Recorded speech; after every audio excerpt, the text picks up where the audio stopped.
So many tiles. So many tiles. So 3, 2, 1, go.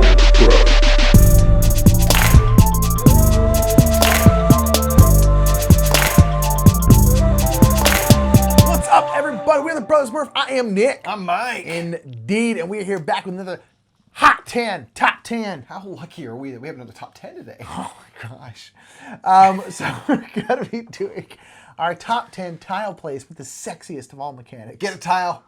Put that thing on the table. Put it on down down there. there. Just put it on down there.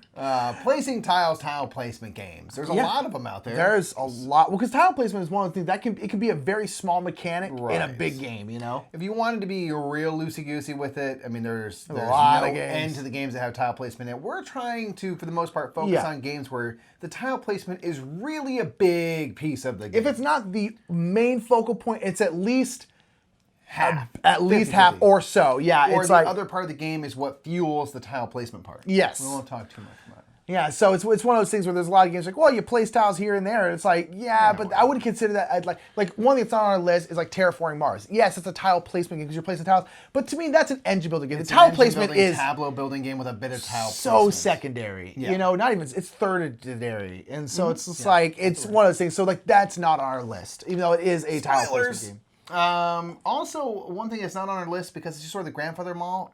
Much love and shouts out to Carcassonne. Yeah. Love Carcassonne. Love it. We wanted to talk about other games. We talked a lot about Carcassonne, but love it. That's our honorable mention for this week, Carcassonne, because it's like the tile placement game. Yeah. So here's 10 other tile placement games that aren't named Carcassonne. Yeah, that are Carcassonne faves. sort of like the official, like obviously it's the best, it's the original, blah, blah, type thing. And here's all the rest of them. Here's our top 10 tile placement games.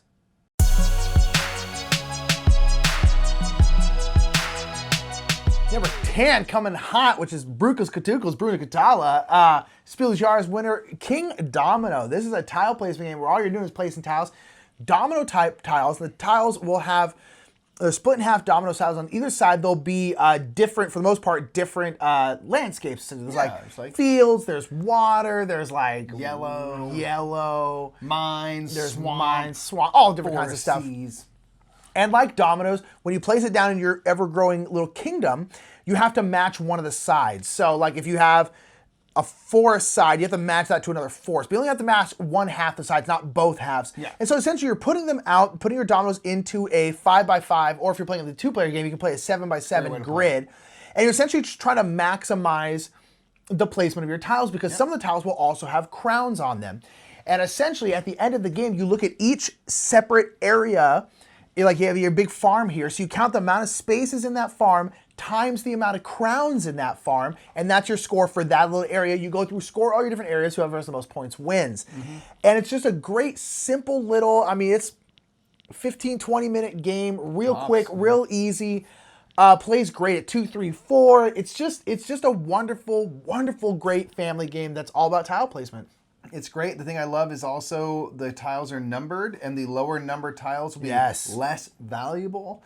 They'll have less crowns. Usually, is how they go. Yeah. But so if you choose those tiles, you will get to go first in that round. You'll go earlier in the turn order, and you also select your next tile for the next round first. You have more options. So there's this great balance of like, do I want a lesser tile and be able to go first and choose the tile for next round? Or do I want a more valuable tile, but I'm going to be stuck with whatever's left over? Yeah, So totally. that's really Really awesome. cool added little tension there, which is really nice. Yeah. Yeah, great game. That's our number 10, everybody. It's King Domino. Get after it if you haven't tried it before. And in the meantime, we'll get to our number 9.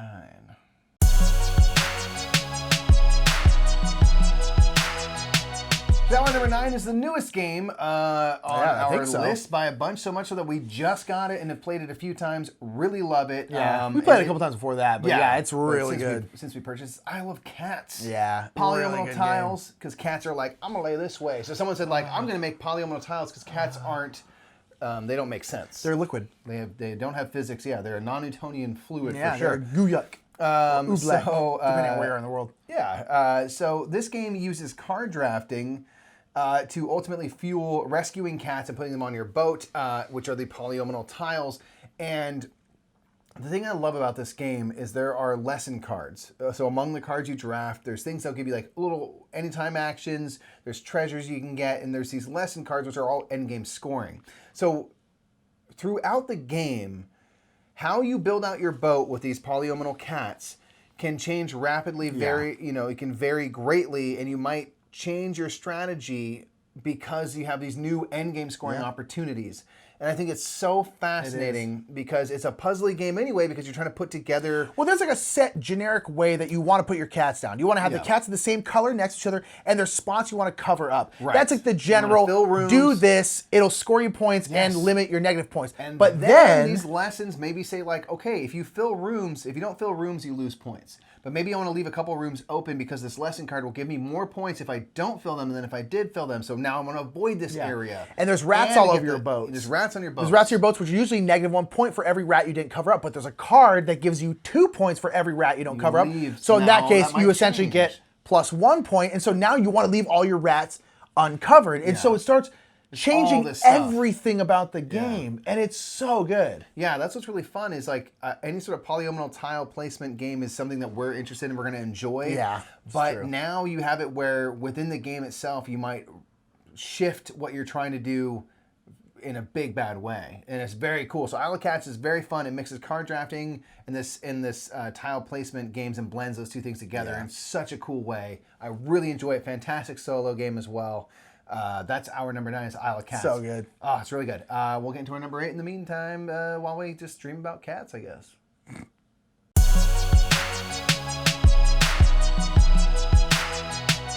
This is a tile placement game, our number 8, that you could technically play with as many people as humanly possible if you had enough copies of the game or found a way to do it otherwise, and that is Karuba. Great Haba game that's in their kind of family weight game category, not one of their kids games, not in the yellow box, you know? Right.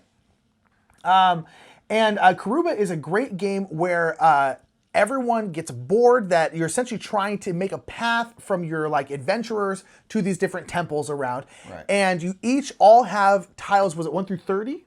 Something like that, yeah. Yeah, or so. I think 30, and then everyone has the same tiles, and then 36? Wow. Something like that.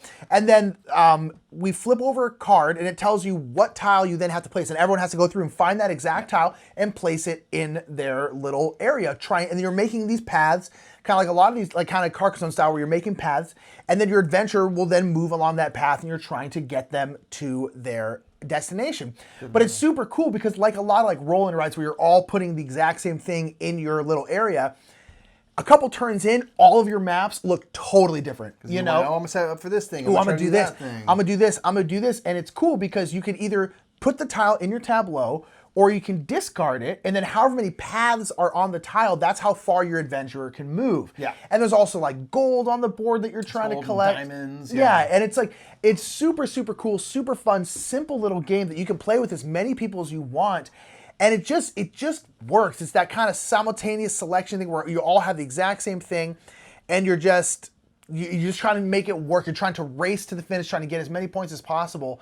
And it just works real well. Yeah, it's super duper cool. I mean, it's a race to get those temples, but I just love, like all kind of roll and write games, we all have the same information, we have the same opportunities, but what we do with them is going to be so different. Everything's different. And it's really about balance. Like, of course you get all of your explorers to all the temples, but to do that, you'd have to discard a lot of tiles. So maybe only try to get a couple to the temples, and especially if a temple hasn't been visited before, you can get the first one, you'll get more points than if you're the second or third person to reach the temple. So yeah, that race is really fun. Yeah, balance. I'm really bad at the game, but it's really really fun to place those tiles and build those networks of paths, and then discard those tiles to move. Yeah, really good. Every time you discard something, it's one less piece of road you can place. So it can be brutal. That one. Yeah, but it's a great game. It's a great family weight game.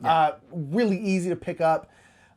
In terms of understanding the game, just great Haba game. And again, in their kind of family weight, which by the way, if you haven't checked out Haba's like family, they're not paying us to say this, but it's just like their family weight games are like, they're so good. And a lot of them I feel like kind of get looked over because they're more known for their kids games. And check them out. All their stuff, Venture Quasi, they're all really, really good. So that's just shouts out to Haba because they're great. Shouts out, they're awesome. And Karuba's our number 8. Indeed, let's go down number 7.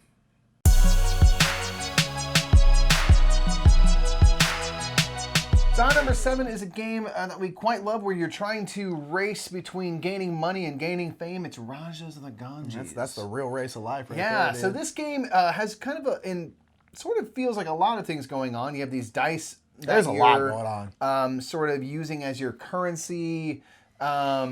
You're working up a river to get these bonuses and things. You're ultimately trying to build kind of like a little money-making machine for yourself to move along this track and go up fame to move another track, and your game will end when these paths cross.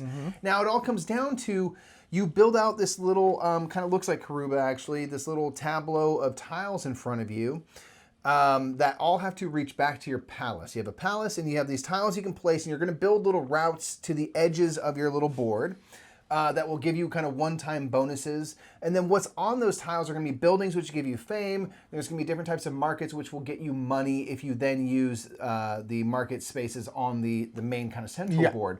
So at first we're like, oh, it's not a tile placement game. Because it seems secondary, but it's really not. It's not, because everything in that little tableau of tiles you build up makes everything else happen. That's where you're going to get most of your fame and almost basically all your money too. Yeah. So it's like it's from your little kingdom. You got to work that little kingdom, your little estate, and your palace and stuff. It all kind of centralizes around getting these tiles. And I was thinking oh, you get tiles once in a while. It's like, no, you get 1 or 2 tiles every round. Usually, ideally, depending. You go to the quarry and get tiles.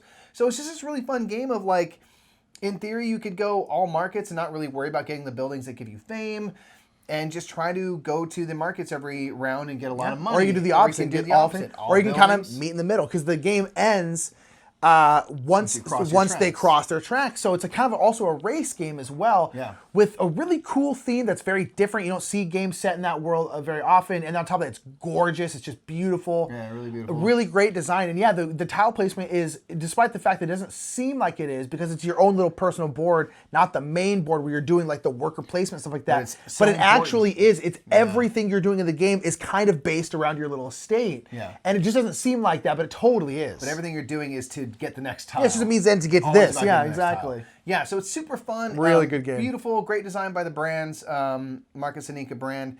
We love it. It's a game that we really hope to see like a big expansion for. Yeah. There's been one goodie box, now there's a second one coming out. I'd love to see a big major I would love to see. It's expansion. one of my top games. I'm like, this game needs an expansion. Yeah, it'd be so cool. But it is our number 7 tile placement game. Do check it out if you haven't. And we'll get into number 6.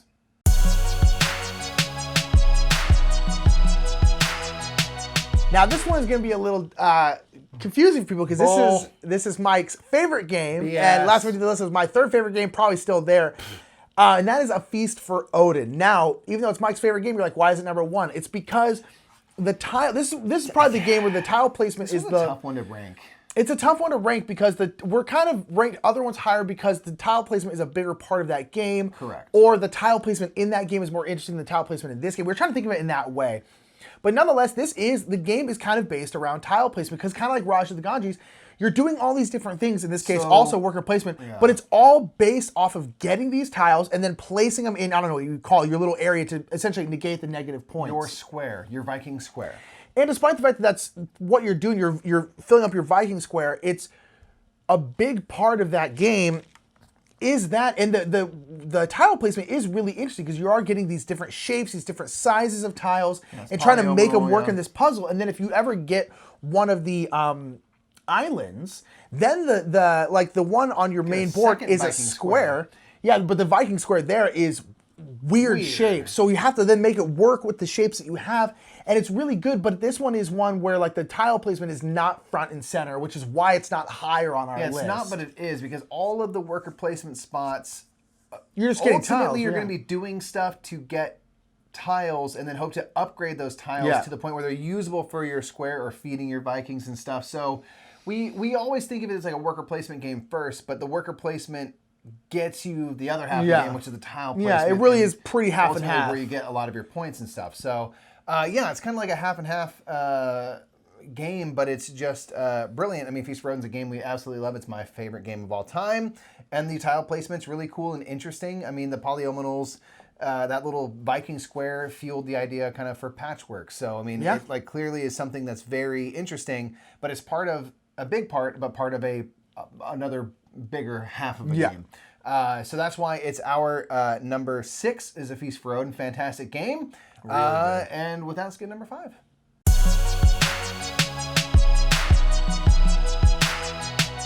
Our number 5. Praise be. Praise be, Phil Walker Harding. Praise be to Phil Walker Harding. Praise be to Phil Walker Harding. Phil Walker Harding knows how to make a game that's accessible for all level of gamers, and most of those games have tile placement. Yeah, he knows how to place a tile. Knows how to place a That's tile. sure. That boy can place a tile. An Australian bastard, I love him. Love you, Phil Walker Harding. Praise be to Phil. What game is this? Cacao is the game I'm talking about. Cacao. Cacao. I got so lost. I couldn't get out of it. Cacao is the game we're talking about. Cacao is a tile placement game that sets up this really cool kind of checkerboard of tiles that alternate between jungle tiles and your worker tiles. So if we were playing a game, we'd each have a stack of these worker tiles, and along various edges of that square tile, there'll be workers. There's always 4 on each tile, but where they are is varied. Sometimes there'll be 1 along every edge. Sometimes there'll be 2 along an edge and 1 on 2 others. There'll be 3 on one edge and 1 and 2 of the sides are blank. Yep. It all depends. And we have jungle tiles, and what you do on your turn is you place one of your worker tiles, and you put it adjacent to 1 or more jungle tiles. And then basically what matters is the edges and where they match up. So if I have a cacao field and I put a thing with 2 workers, the edge of my worker tile has 2 workers showing next to that cacao field, I'll get 2 cocoa. Yeah, you get to activate that tile twice. Yeah. So I get to activate that tile twice. Thank you. And then you look at any of your other edges that are matching different jungle tiles, and if they are there, then they get to activate. It might be a market. You can sell cocoa for money. Yep. You might be able to put a worker in front of a temple, which will be endgame scoring. So it's just this really cool, pretty simple idea. It's like just the main rule is can't have a worker tile touching a worker tile, can't have jungle touching jungle. Yeah. That's all you got to really remember. This is a checkerboard. And then the cool thing is that there's kind of like delayed actions. Because I might put this thing down that is touching 2 jungle tiles, but I have 2 other edges of my worker tile. Each have a worker, but there's nothing there next to it. So later on, I might get a chance to fill in, or you might have to fill in a jungle tile next to that, and at that point, then that edge will activate. Yep. So ideally, all 4 edges will activate at some point throughout yeah. the game. And so there's this cool thing of like doing actions now. That delayed setting activation is stuff so up. cool. Yeah, setting stuff up for later. It's just a really interesting thing, and it's ultimately you're getting cocoa, selling that cocoa, super easy, going to some mines to get money, which are all those are points money. You can go down a river, and you can go in front of these temples, which are end game points. A little area majority kind of thing. Little area majority thing, and it's all about putting those tiles with the right orientation, hoping to deny my opponent's things, because you might have a tile that has 2 blank spaces, so I put jungle tiles on those edges because then you get nothing. Yep. But the edge, of my worker spot that's next to it has 3 things, so I get 3 things, you get nothing. Ha ha ha ha. And it's just brilliant. I mean, it's a perfect Phil Walker Harding type game, accessible, light, fun, a little bit of puzzliness there to it, but nothing that bogs you down. Yeah. And really cool, that kind of checkerboard style. It's so good. It really is. It's simple and fun. It's Cacao. Yeah. It's a really great game. Praise be. Yeah, and that's why it's our number 5, everybody. Praise be to Phil Walker Harding. Boom. Let's get into number 4.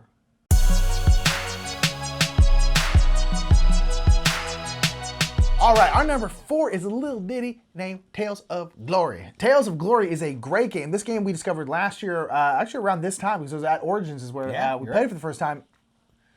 And Tales of Glory is a great game. This kind of become one of our big evangelism games, along with like History and Shakespeare that we talk about nonstop until people buy it. It's a great game. And so Tales of Glory, despite having a very generic name and kind of generic theme, it is a great tile placement game where you have these kind of big, chunky square tiles, and each person starts off with an adventurer, and there is a central board that's going to have a certain amount of tiles depending on the player count, and then everyone has cards labeled like 1 through 8, and you're secretly choosing which tile you want to get. And we all reveal at the same time. Yeah. And then everyone gets their tile as long as they chose unique numbers.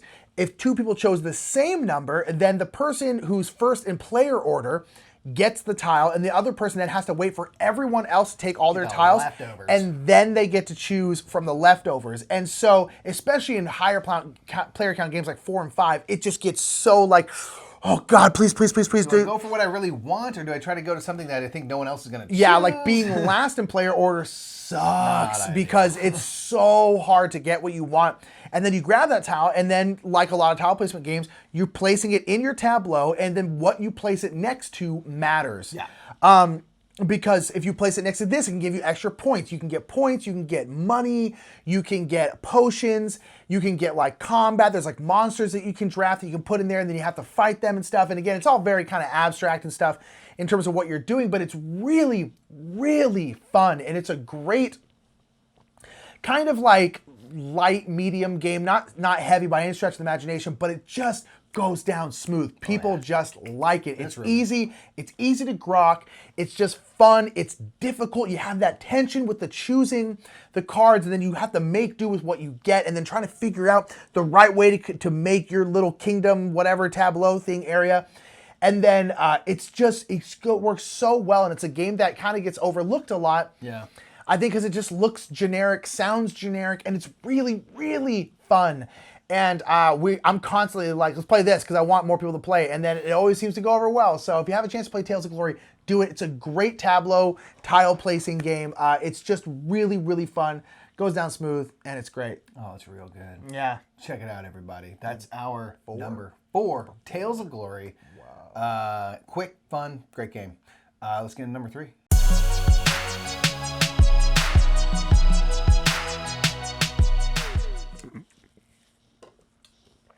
Everything's fine. Number 3, go. Praise be. Praise be. Praise be. We had to literally. Praise be. We didn't put on a different Praise be We game could've because had we were like, three Praise we Bees. can't have another Praise be Can't. game on here. But this is Praise be to Phil Walker Harding, our Lord and Savior. Phil Walker Harding, King of the Bears. Barron Park is our number 3. Boom. God, we had to leave Gingerbread House out. That hurt me It so hurts. bad. It hurts. Barron Park is our number 3. It's It's just so good. polyomino tile game where you're building out a zoo, a bear zoo, a bear park. And the cool thing about this one is you get a tile. There's like park tiles, greenery spaces rather, so there'll be like bathrooms and playgrounds and stuff like that. They're kind of generic tiles you can put down. Then there's kind of bear houses and bear enclosures, which will be worth points and stuff. And the rule is on your turn, you'll take one of the many tiles you have in your little pool in front of you, place it on your board somewhere. You can't overhang stuff. You can't have things stacked on top of each other. And then whatever symbols you cover up are going to determine which tiles you pick off the central board to put in your pool for later. So that's all it is. Put something down, get some stuff, wait till your next turn, and hope to score lots of points. So what you're trying to do, ideally, is fill out your whole park in each little section of your park first, because you can get bear statues. You completely cover up one of the 4 ultimately tiles you'll have. There's a pit left on one space will be left open. If you cover up everything else, you get a bear statue. That's worth points. He's just like, if you're the first one to take a koala bear enclosure, koalas are bears. you get points. And then if you're the second one, you get points, but less points. So you want to be the first one to get the enclosures, the bear houses. And then there's these kind of specialty pieces that if you cover up a crane, you get one of these like wacky pieces, and those are worth like 8 or 9 points. Yeah. So you're ultimately just trying to fill your park efficiently with as many of the different types of tiles that are worth points as possible. Those greenery spaces are not worth tiles. Yeah. They can be useful, but you kind of want to make sure you're getting stuff that's worth something. Yeah. And you're hoping to fill your park quickly so that you can get those bear statues, which again, the more bear statues have been grabbed, the less points they're worth. Yeah. So you want to be there first. It's kind of a little mini race game in lots of ways.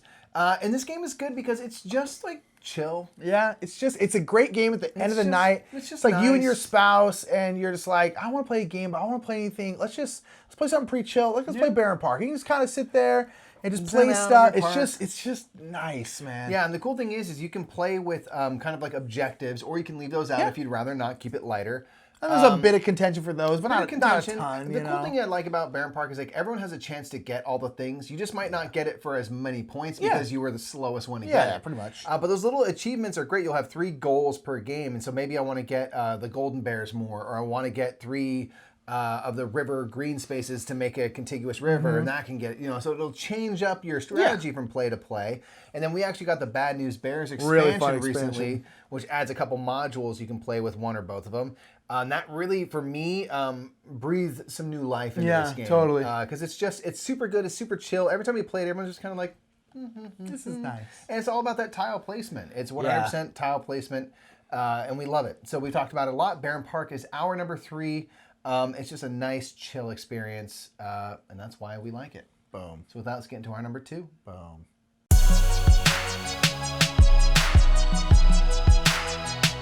Number 2 is a classic, a Feld classic, and that is Castles of Burgundy. This is a game that I kind of think we both put off playing for a while because we're kind of like, whatever, it's just a boring, dry crap. How good could it be? And it's so good. That's the thing. This game is so good. And tile placement is what you are doing. There's a central board that has a bunch of different depots, I think they're called. And you're rolling out a die, and whatever die you roll, those are the depots you can grab from. So you can grab, if you roll the 2 and a 6, you can grab something from 2 and then 6. And then you place it in your little kingdom, your little castle, estate. Your little estate. There's a lot of estates in Euro games. Yeah. And again, it's just like, and you're trying to fill out these areas to score points. And again, it's widely considered one of the best games ever for a reason. It's really good. It's just pisses you off. It's so good. Yeah. And it's quick. That's one thing I like about Castle Burgundy. A lot of people say it's best at 2 players. And I would probably agree with that. At 2 players, it's like a 30-minute game. Yeah. Maybe more, but it's short. Yeah. You know? Yeah, we like it at 2 players. I know we got some heat for that a while back because people say, like, you don't get the full gamut of the tiles. That not every tile will come out. I actually like that better because I'm like, yes. You gotta now you have to change your thing because you got to adapt. There might not be any more chickens. The best part of board games is adapting. Might not be any more chickens this game. But either way, no matter how you play it, it's pretty quick because the actions themselves are not too crazy. It's like you'll get 2 actions per round with your 2 dice.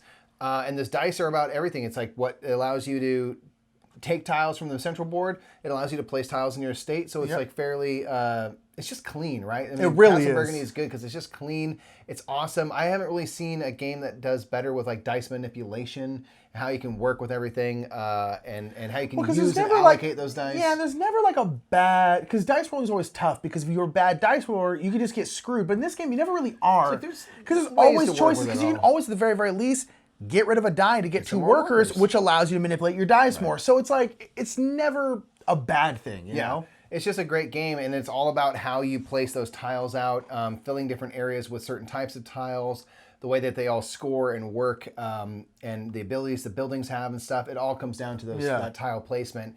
It's a fantastic game. So that's why it's our number 2. We got one that I think does tile placement, especially how tiles relate to each other. Does it even better than the rest? Know what it is already. Yeah, probably. That's okay.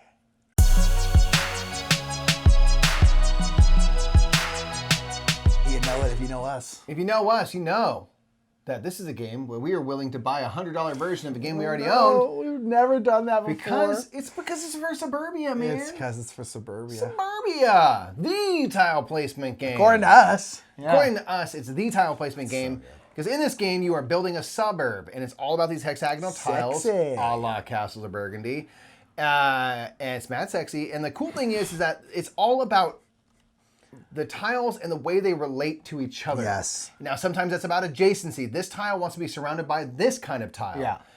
That tile does not want to be around this kind of tile. Yeah. Or whatever it might be. Certain ones you'd be like, hey, for every airport you have, you get this amount of money. But putting an airport next to a housing tile is not good because no one wants to live near an airport. It's incredibly thematic. It really is. That's why I love it, because everything makes sense. Yes. Putting a gas station next to a green tile makes sense because green tiles are housing tiles. Who needs that? People who live in houses. Yeah. And so it's like putting a freeway next to your business district, your office district. It's like it always makes sense. Yeah, and it's all about that adjacency and about building out a tableau of these tiles in front of you that makes the most sense. Yeah. Right? It's about making a convenient, nicely laid out town for yourself. And it's just incredibly satisfying to build these things out and kind of adapting and how do you manage your money, and you're ultimately trying to have the biggest population. You want more people to move to your town than to anyone else's town. That's how you win. But it's always tough too because as your town gets bigger, it becomes less desirable to live in because most people want to live in suburbs like them because they're small and they're quaint and they're nice and they're quiet. But as it gets bigger, your reputation starts going down, down, down because people are like, it's getting loud. There's a lot of people here. So you have to do other things to then raise your reputation back up so people keep moving there. Yeah, your income goes down because your city is more expensive to manage, thematically if you're thinking about it. So there's these like really cool things where you have to kind of like adapt constantly and try to maximize. And you're like, well, like you said, I want to get all of my blues near each other. I want to keep my kind of like heavy industry stuff off on its own. And then you can always build lakes and stuff and put houses around there and get a little extra cash because everyone wants to live on the lakefront. Everyone wants to live on the lakefront. Waterfront property is good stuff indeed. So it's just all about getting money, spending that money to buy more tiles, to get money, spend that money, get some people, spend that money from those people, get more tiles, and build a bigger and bigger suburb. It's incredible. We have the Suburbia Inc. expansion. Well, I guess we have them all now with the collector's edition, but we have the Suburbia Inc. expansion as these borders, which are really interesting. It's just a infinitely fun and fascinating game. Just the way the tiles relate to each other, the interplay between them all is so well done. And at this point, even in a normal game without any expansion, especially if we're playing a 2-player, which is mostly how we play our games as 2-player, you're not going to see all the tiles. And especially if you add like the Suburbia Inc. expansion or now with the Collector's Edition, the Nightlife expansion, you're not even going to see, in a 2-player game, you're not even going to see half the tiles. So you never know. Like, we have a lot of familiarity with the game. You never know what's going to come out. No. And so you can't really, you have to constantly adapt to what tiles come out. And then you're like, man, is it worth it to pay for this tile and pay more because it's higher up in the queue? So should I pay more to make sure Mike can't get? It just is so much of this other, it's just so damn good. I love it. The back and forth at 2-player plays very quickly. It's great. It's so good. Yeah, and like, it's just... We bought a collector's edition. We are not the kind of, I'm going to buy the deluxe. We're just not those kinds of gamers. We just don't really care about that kind of stuff. And we shelled out money for the collector's edition. That's how much we care about it. It's the best tile placement game around, folks. Boom. Fight us. Yeah, and that is our list, everybody. There are many more tile placement games out there. There will be a day in the future or near future where we do another top 10 of tile placement. Top 10 more tile placement games. We started off before you started playing. We had 20 plus games already. And we had to whittle it down to this. There's more than those 20 out there. There's so many good tile placement games. Put your favorite games that have tile placement in them. If it's only tile placement and it has a tile placement element, put those in the comments below. Indeed. Let us know what top 10 you want to see us tackle. We have a bunch of cool stuff in the pipeline in terms of top 10s. We have a kind of money series, or rather time series we want to do, about games that you can play in different intervals of time. Yeah, the best games of that time. Yeah. And we want to give a special shout out to our patrons because we do oftentimes most times let our patrons decide what top 10s we do next. So you can see them scrolling by. These are our patrons. Thank you so much for supporting us and what we do. And if you want to be a patron as well, click a link down in the description below and you can decide what top 10s we do because our last 2 top 10s were decided by our patrons. And for the most part, they're mostly going to be decided by the patrons as well. So just throw it out there. Thank you so much for the support. Really, like, it means more than we can ever say. That you all like us enough to throw $1 at our face. So it really helps us do bigger and better things and get better equipment and stuff. We couldn't do it without you, literally. So we appreciate you patrons. We appreciate every one of you. Watching's cool. If you can't support financially, that's totally fine. Just tell a friend about us if you don't mind. Hit that thumbs up button. Helps. Thumbs up, sub up if you can. Yeah, hit that subscribe button. All that kind of stuff. All that stuff. Smash all the buttons that people tell you to smash these days. Subway. Do a TikTok about us. I don't know what people do one of anymore. those TikTok dances where you're just like, so impressive. Bros, Murph. That'd be great. And in the meantime, we love y'all. We'll see you real soon. Thanks for joining us for another Top 10. I'm Mike. I'm Nick. We're the Brothers Murph, and we're out of here.